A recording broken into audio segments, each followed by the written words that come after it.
네, 반갑습니다. 베이지컬입니다. 1월 26일 비트코인 차트 분석 빠르게 들어가 보도록 하겠습니다. 들어가기 전에 어제자 영상에 대한 복기를 조금 하자면, 제가 어제 영상을 여기에서 남겼죠. 22.6에서 22.7 이 구간에서 영상을 남겼는데, 영상의 주된 내용이 뭐였냐, 이 하락 추세선을 돌파하기 전까지는 숏 관점이 유리하다, 그런 식으로 말을 했어요. 그리고 그 이후에 하락을 했습니다. 22.6에서 21.7에서 계속 이렇게 저항을 받고 하락을 했고, 근데 보시면 생각보다 뭐 하락의 목표가를 말한 건 아니지만 생각보다 좀 하락이 적었어요. 그 과정에서 이런 식으로 똑같은 구간에서 세 차례 지지를 받으면서 횡보를 했고, 횡보한 구간은 여기죠. 상단부는 22.7, 하단부는 22.3 이런 식으로 횡보를 했는데, 횡보를 하면서 자 조금 더 짧은 봉으로 봤을 때 이렇게 횡보하면서 위에서도 3번 저항받고 밑에서도 3번 지지받고, 그리고 최종적으로 저항을 돌파하니까 추가적으로 상승을 한 거죠. 물론 이 부분은 유튜브에 브리핑이 없어요. 이때 유튜브 영상을 안 올렸기 때문에 유튜브 영상이 없습니다.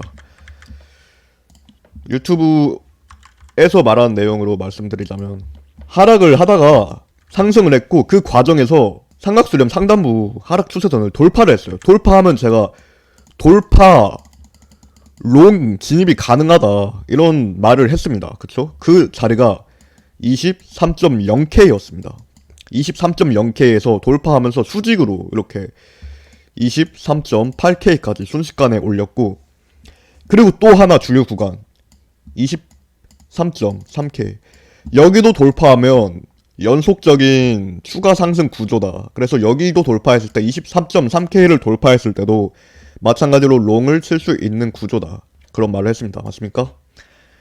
그리고 이때도 마찬가지로 연속적으로 수직으로 상승을 했어요. 근데 제가 생각한 거는 23.3K를 돌파하고 최소화 뭐 이렇게 횡보를 하면서 23.3K를 다시 재이탈하지 않는 선에서 횡보를 하는 거를 저는 생각을 했는데요. 그런 움직임이 나오지 않았습니다.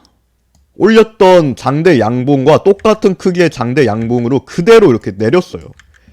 그래서 23.3K 돌파를 한 게 결과적으로 불트랩이었다.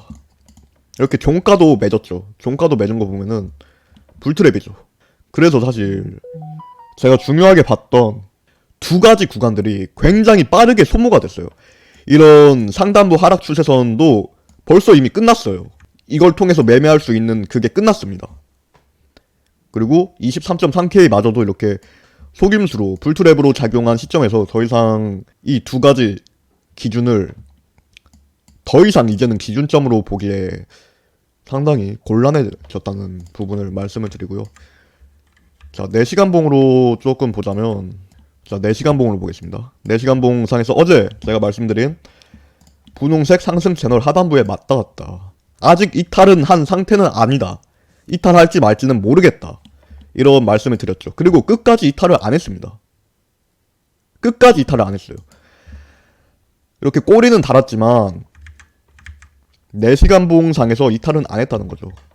이 구간 자체가 캔들이 꽤 많아요. 그래서 4시간봉으로 판단을 하는 게 맞다는 거죠. 자, 이런 구간도, 횡보했던 구간도 1시간봉 상으로 캔들이 107개, 그러니까 캔들이 100개가 넘죠. 이런 구간 같은 경우에는 1시간 봉만으로 판단하는 거는 너무 좀 이른 감이 있다. 그래서 4시간 봉을 봐야 되는데, 4시간 봉 상으로 삼각수렴 상단부를 돌파를 했네요. 네, 돌파를 했습니다. 이렇게 긴 꼬리를 달았지만 최종적으로 삼각수렴 상단부를 돌파를 한 상황이에요. 그리고 이런 상승 채널 하단부까지의 거리가 1.6%? 이게 올라간다는 걸 감안했을 때 뭐 1.6%도 안 되죠. 바로 이렇게 수직으로 내려오지 않는 이상.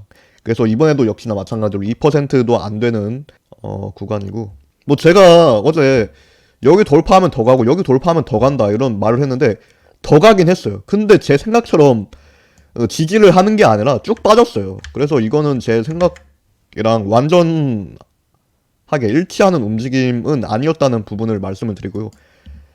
그래도 4시간 봉상으로 이런 저항 추세선을 종가 기준으로 돌파했다 라는 부분 말씀드립니다. 그러면 이제 하락할 때 지지받을 수 있는 구간은 상단부 하락 추세선, 4시간 봉 기준으로 상단부 하락 추세선이 있고, 이런 상승 채널도 여전히 지지 역할을 한다고 말할 수 있겠습니다. 수평선 기준으로 보면 여기를 기점으로 크게 상승했죠. 22.7K. 여기에 다시 내려왔을 때 지지하는 반응을 기대해 볼 수 있다. 22.7K. 그런데 저항 구간은 이제는 약간은 불분명해졌어요. 왜냐면 제가 메인으로 봤던 저항 구간이 23.3K였는데 속임수로 이렇게 오락가락 했기 때문에 더 이상 23.3K를 믿기가 조금 어려워진 거죠. 한 번 이렇게 속임수로 작용을 했는데 2번 작용하지 않을 거라는 보장이 없기 때문에 밑에 구간에 대한 구간은 명확해요, 솔직히. 근데 위의 구간은 조금 불분명하다, 그런 말씀을 드릴 수가 있고요.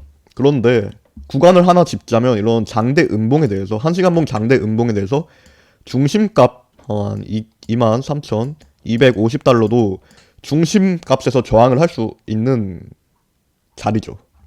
조금 더 넓게 보면 직전 구간까지 포함해서 23,250에서 23,330까지 이 정도 구간이 저항 구간이긴 해요. 근데 이런 구간이 한 번 속임수로 나왔기 때문에 신뢰성 측면에서 그렇게 신뢰도가 높다는 말은 제가 못하겠습니다.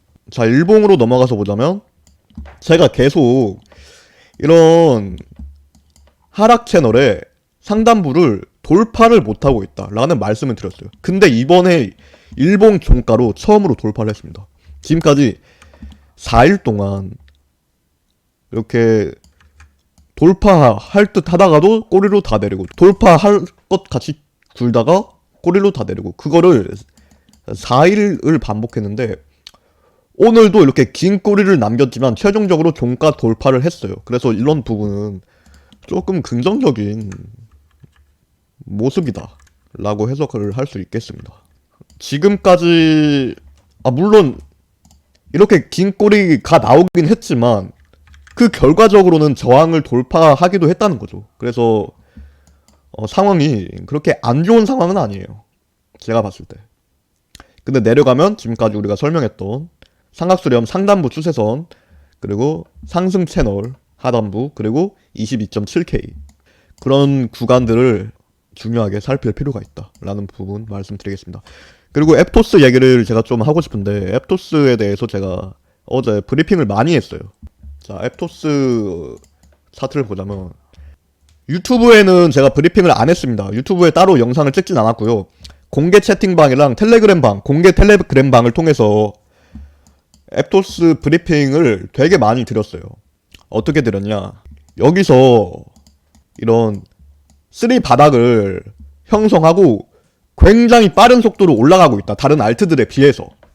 그래서 힘이 좋다, 앱토스가 힘이 좋다. 그리고 심지어 이런 삼각수렴 하단부에 도달을 했는데 리테스트 받고 이렇게 하락을 하는 게 아니라 리테스트 저항을 돌파하고 상승을 했다. 그래서 힘이 좋은 상태이고, 이런 직전 고점, 당시 앱토스의 직전 고점 13.57달러를 돌파하면 제 눈에는 최고점 경신까지도 보인다고 말씀을 몇 번 드렸습니다, 어제. 그거를 보여드릴게요. 안 보여드리면 또 제가 헛소리 하는 거일 수 있으니까 일단은 보여드리겠습니다. 자, 제가 이런 식으로 말씀을 드렸습니다. 앱토스 힘이 좋네요. 13.577, 그러니까 방금 전에 말씀드린 당시 경고점이죠. 경고점 돌파하면 디센딩 트라이앵글, 하락형 패턴 구조도 무너지고 추가 상승도 가능한 자리인데, 그러면 저렇게 매물 없는 종목은 또 최고점 경신까지도 할 수 있거든요 라고 말씀드렸습니다. 이게 오후 3시에요, 어제. 그리고 그 이후에도 또 계속 앱토스 관련 멘트를 쳤어요. 저런 최고점 돌파한 종목은 숏 각이 보여도 숏은 참아야 됩니다. 일부러 숏 각을 보여줍니다. 저런 종목들은 숏을 절대 치면 안 됩니다. 이런 식으로 계속 말을 했습니다. 제가 앱토스가 지금 어떤 상태인지 알면 숏 각이 보여도 숏은 못 칠 겁니다. 앱토스 숏 진입하고 싶어서 근질근질 하실 분들 보이는데요. 저는 일말의 숏 진입 포인트도 고려하고 있지 않습니다. 사진은 일단 캡처를 3개만 해왔지만 실제로는 더 많이 말했습니다. 앱토스는 무슨 일이 있어도 숏 치면 안 된다고 계속 말씀드렸어요. 여기서 계속 제가 숏은 안 된다, 숏은 참아라, 실시간으로 말씀을 드렸습니다. 그리고 제가 최고점 경신 가능성을 본 건 여기였죠. 여기에서 횡보할 때 이거 최고점 새로 나올 수 있다, 그런 말씀을 드린 거고요. 이런 구간을 읽기가 쉬운 게 아니에요. 대부분 이제 올라가면은 숏 칠 생각을 하지 최고점 경신하고 롱 칠 생각은 못 한다는 거죠. 제가 원래는 이렇게 강력하게 말씀을 안 드려요. 숏 치면 안 된다, 숏 치면 망한다, 앱토스 최고점 경신까지 보인다, 이런 특정 알트에 관해서 그런 말씀을 안 드리는데, 이거는 딱 봐도 최고점 경신 각이 보였고 숏 치면 죽는 각이 보였어요. 그래서 지속적으로 말씀을 드린 겁니다. 물론 제가 틀렸을 수도 있겠죠. 근데 틀렸어도 손해가 안 나요. 이런 종목은 만약에 틀려서 이렇게 내려갔다, 손해가 별로 안 나요. 근데 만약에 최고점 뚫었다? 엄청 크게 먹을 수 있는 자리죠. 손익비 상으로 말이 안 되는 구간이다, 전략상. 뭐 그래서 앱토스는 이미 지나간 이야기지만, 만약에 앱토스가 아니더라도 최고점을 새로 경신한 종목이 있는데, 그런 종목들은 섣불리 숏 진입하는 게 굉장히 위험합니다. 위험해요. 이런 종목들, 최고점 경신한 종목들은 일부러 숏 치기 딱 좋은 자리들을 만들어줘요. 이런 구간에서 다이버전스 형성하면서 하락 다이버전스가 여기서 걸렸죠. 여기에서 1시간 봉 하락 다이버전스가 걸렸어요. 걸려서 여기에서 숏 들어와라, 이런 식으로 미끼를 던져놓고 이렇게 장대 양봉으로 밀면서 하락 다이버전스 구조를 무너뜨린다는 거죠. 저는 이 시장에서 2017년부터 굴렀습니다. 이런 경우들을 많이 봤어요. 그래서 제가 지속적으로 숏은 안 된다, 숏만큼은 참아라, 최고점 경신 각이 보인다, 계속 말씀을 드린 겁니다. 욕먹을 각오하고, 만약에 틀렸을 때 이런 분석은 엄청나게 욕먹어요. 여러분들도 아시겠지만 최고점에 대한 발언, 숏 치지 말라는 발언, 그런 발언은 했을 때 틀리면 엄청나게 욕먹습니다. 욕먹을 각오하고 말씀을 드린 거예요. 결과적으로 잘 됐어요, 제 생각대로. 그래서 다시 비트코인으로 돌아가서 요약을 하자면, 비트코인 가까운 저항을 돌파했다, 이렇게 긴 꼬리가 나오고 쭉 내렸지만, 그럼에도 불구하고 종가 기준으로, 4시간 봉 종가 기준으로 저항을 돌파했다는 사실에는 변함없다. 하지만 이 위의 구간이 속임수로 소모됐기 때문에 이 윗구간에 대한 신뢰도가 좀 낮다. 그런 부분은 조심을 해야 된다. 신뢰도가 낮다. 윗구간은 신뢰도가 낮은데 밑구간에는 속임수가 안 나왔어요. 그래서 밑구간은 아까 말씀드린 대로 생각을 하시면 되고요. 이 시장에 정답이 없습니다. 정답이 없기 때문에 미래를 예상해서 말하는 게 상당히 어려워요. 그래서 실시간 대응이 가장 중요하고, 그런 부분들 말씀드리면서 이번 영상 여기에서 마무리하겠습니다. 감사합니다.